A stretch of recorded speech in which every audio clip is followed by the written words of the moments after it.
and it is 18 minutes past 9, and it's that time of the show where I get to have a lot of fun because I get to pull in an artist and they get to take control of the show just a little bit. You know what I'm saying? We get to hear about them, and then we get to also press play on their music. This time round, I'm joined by a DJ, so we're going to hear a very, very sick. Oh my gosh, a sick mix. I've heard it already and I'm gassed for you to hear it too. DJ Hussy, welcome to the show. It's a pleasure, bro. Thank you for inviting me down. Thank you. Thank you for coming through. Thank you. Yeah, it's fine. For the people who are listening and they're like, you know, okay, a DJ. All right. How would you describe then what type of DJ you are? Because not every one of them is the same. So, shall I tell you what I'm not? I find it easy to tell people what I'm not as a DJ. Okay. So, I would be that kind of person that plays different types of music they've never heard of before. So, I like to take people on a musical journey and offer them something a bit more different. So, if you go to like a random club now or a wedding, for example, you would always hear Nelly, Hot in Here, Ride With Me, you know, those type of songs. And they're great songs, amazing. And you can get the crowd pumping with that. But I feel like you can be that kind of DJ, or you can be someone who actually makes a difference to the scene. And that's what I have been doing for the last couple of years. And I feel like it's actually working. So like I'll play like a rhythm that no one knows about, no one's heard of. And when I mixed in with a couple of other songs, people are like, hold up. That song yesterday, what was that song that DJ played? I loved it. And it's all about creating that experience, really, because you won't be forgotten then. And if you're constantly living with music, you're constantly listening to different types of music, different types of languages as well, then you're always going to be educated. And I want to educate people because you don't want to keep listening to the old stuff. Old school songs, bang, they are sick. But you want to carry on listening to different things all the time, just to educate yourself, really. Are you ever scared of that moment where you could play something like that no one knows and then they just stop and stare at you? It happens. Oh! It happens. And it's like, with experience, you look at them and you think, it's fine. Calm down, Hussy. It's calm. That's when you play the Nelly. Okay. That's when you do it. You're like, I'll play that now. Exactly. Save them just in case. When I first started, though, I used to really hurt my feelings when I thought this person's not listening, not liking this song. What am I doing? But then you realise it's the experience you bring in. Not everyone's going to like your song, but you're there for a reason because you're trusted with that job and you know what you're doing. Have that confidence. And it's like any other job, you'd be perfectly fine if you had that confidence. It's interesting that you mentioned when you first started. Let's go back then. When did you first realise that, oh, wow, like I can actually do this? When did that happen? So it happened, I'm 22 now. So this happened when I was like 15, 16. Okay. I got into it from like a knee injury that I suffered. That's a different story. And is there a brief synopsis? A synopsis. So I was playing cricket and I twisted my leg. Ooh. And everyone at school thought that the bat hit my knee. Bro, it didn't hit my knee. I twisted my knee when I was batting, and that feeling was horrible. I was out of school for 3 months, couldn't complete loads of my assignments. Luckily, I left school with like 11 GCSEs, 8 to C's, calm, that's fine. Thank you. It never helped me. Honestly, you can just lie about your GCSEs. Don't do that. Don't do that. We don't advocate for that. But yeah, so I started listening to a lot of radio, started listening to a lot of DJ Target, a lot of chart music. And then from then I thought I'd love to actually like just play a few songs and just see what happens. Bought my first pair of decks using my paper round money. Really? Paper round. I remember those days. I was always late though. Fam, the same. I was never on time. Was you a paper boy as well? Yes, back in the days. Yeah. Oh, no, it wasn't good because, oh gosh, sometimes I was so late that I would get there and she would say, "We've already delivered the papers ourselves because you were so late." It's happened. It's like, oh, do I still get paid? I was so ashamed because that's like our family like newsagents. So my mom would go. Sometimes my mom would come to me and then say, "So you were late again." That was a really bad time. That's bad. And the fact you let your family down. But you know what? It's calm. Did you still get paid though? Well, yeah, it wasn't much, you know. It wasn't. I mean, I think they may have not paid me for those days or those times. I can't remember. It wasn't a lot though. I was on a good fee. I was on like 15 papers for like £20 a week. What? I was earning peas. I was sweating before school. No, I was doing before school. After school. Yeah, I would wake up at like 6 a.m, go deliver everyone's papers, come home, get ready, and then go to school. I wasn't even getting more than like £11, I don't think. I was just doing after schools. my last one, I got fired, so I made sure I was got fired early. from being a paper boy. Yeah, I went down from the weekend from 11 papers for the weekend, went down to 4 because everyone cancelled. Everyone cancelled on me, so I don't know whose story's worse. But I mean, I made sure I ran the last one. Actually, Okay. I ran to every house, and this is a fact. And then I made sure that everyone got their papers, all 4 houses. Well, you can't not deliver to the last 4. Anyway, so you used I feel triggered. You used your money from the paper round to save up for your first decks. Pair of decks, yeah. Right. I used those. I've done loads of free gigs. I went to a college in Birmingham Ormiston Academy, and they offered loads of music opportunities. I was studying radio though, so when there was a competition to DJ at Wireless Festival in the VIP area, I applied for it. I beat all the music students. I got that. Done like 8 hours in the VIP tent. 8 hours? 8 hours a day for the whole of the weekend. Free DJing. You DJ'd for 8 8 hours, yeah. And that was when I thought, you know what, this would be something I'd love to do, playing music. And you know what, I have regrets. I played a lot of like dance music, and if I had known about what audience is like and catering to the audience, I would have done a better job. But anyway, I went to that.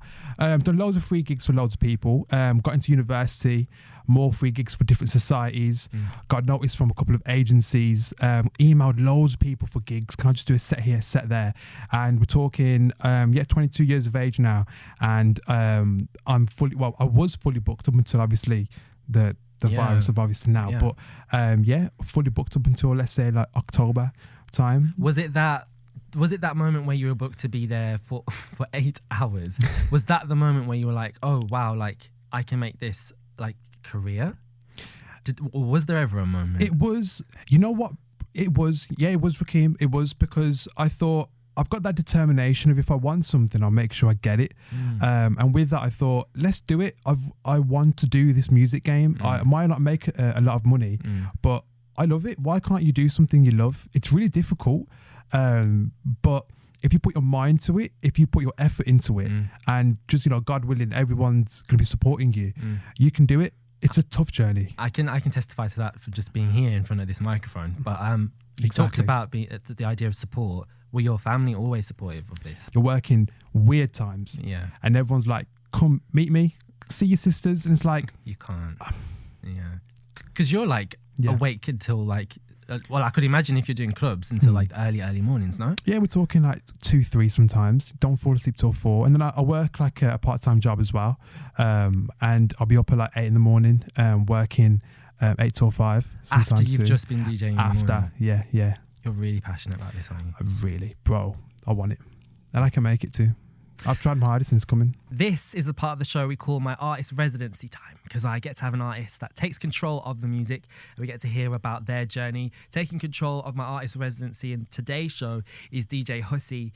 Now, we were speaking about before of your journey, where you've been able to get to, and like the idea of you even doing like a paper round, low-key jealous, because I wasn't earning a lot of money at all anyway when I was doing it, like some people.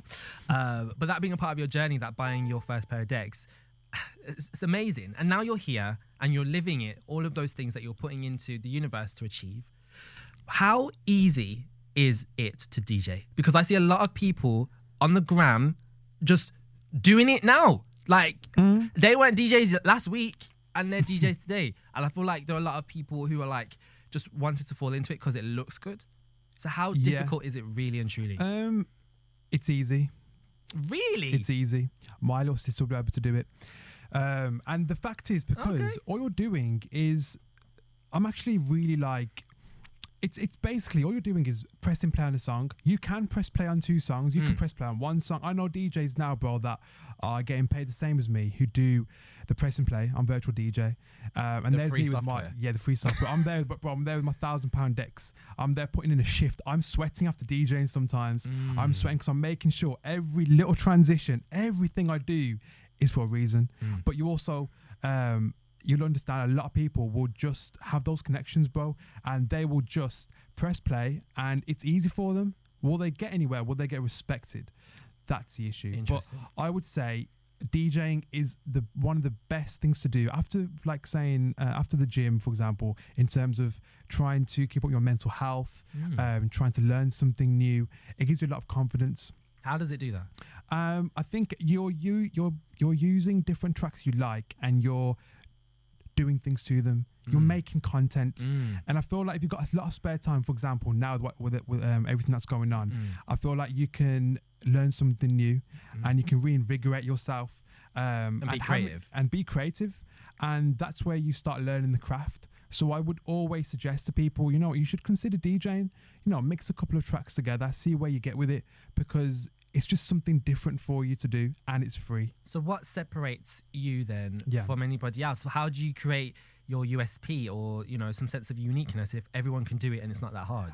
It's about branding. Branding's a different subject. I mean, you could be sitting here for hours talking about branding and marketing. It's hard. But for me, my USP is the musical journey. So this came from people coming to me and telling me, they're like, you're playing these different types of music and we're jamming all night long, but it felt like you wasn't playing those songs. It just felt like it was smooth, it was fluent. Right. And it's like mixing them together. You're actually mixing them together.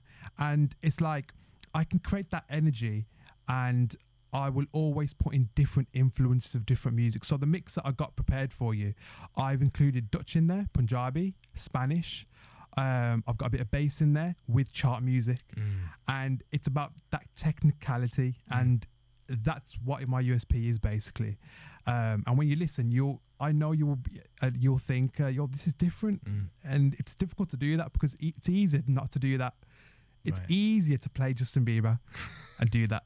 But mixing it and creating that vibe and the energy, that's what my USP is. You'll realise. A different story. Well, they will realise when I press play on it in a moment. I hope so anyway. You've been putting in the energy to be able to do this and to achieve this from a really young age, in your teens. You're here now. You're still early on in your journey, but you're doing absolute bits. I see you all over, like at clubs in the city centre, you got residencies in places. You're doing amazing things. Is there a goal? Is there an ultimate dream of what you want to achieve with this, or is it just like to just keep you going because you love doing it? So my end dream is I want to become an international / worldwide DJ. I want to set up the British Asian music scene for different other Asian DJs to come through and not be in the wedding industry, which I've got a lot of respect for that. But if you want to be different, if you want to tell people you're here to make a change, do it. Because let's say in the Afrobeat scene, for example, you're seeing UK rap at the moment, everyone's coming through, it's a vibe, it's very similar to the old school era. It's going to be staying there, and it's there to make an impact. And I want a lot of other Asian people to realize, you know what, I can be this brown rapper, brown DJ in a predominantly white scene. That's a change I want to make. That's one of the goals. Also, I'd love to become a radio presenter as well. That's always been one of my dreams. I've been doing radio since 14 on Kick FM in Wolverhampton, and that is something that I've got a massive goal towards. And I feel like with everything I'm doing at the moment, I'm probably in a strong position to achieve it. But you need that kick. And Rakeem, you're one of those guys that DMs me sometimes like, yo, you can do this. No, because I see. Oh dear! I see. It's your energy, bro. I see. I don't want to talk about myself, but I see other people's journeys, and I understand where they are or what the amount. I just see the amount of work that they're putting into themselves and what they want to achieve. Because it wasn't long ago that this was all a dream for me. It sounds cliche, but seriously, this time last year, I was unemployed, but here I am. I'm a journalist by day and a presenter by evening, and I just understand when people work really hard and they're really passionate about doing something and achieving it. When you continue to put in the effort and the work and believe in yourself, those things can happen and will happen. Yes, and I see that they will happen for you. I'm not just saying that.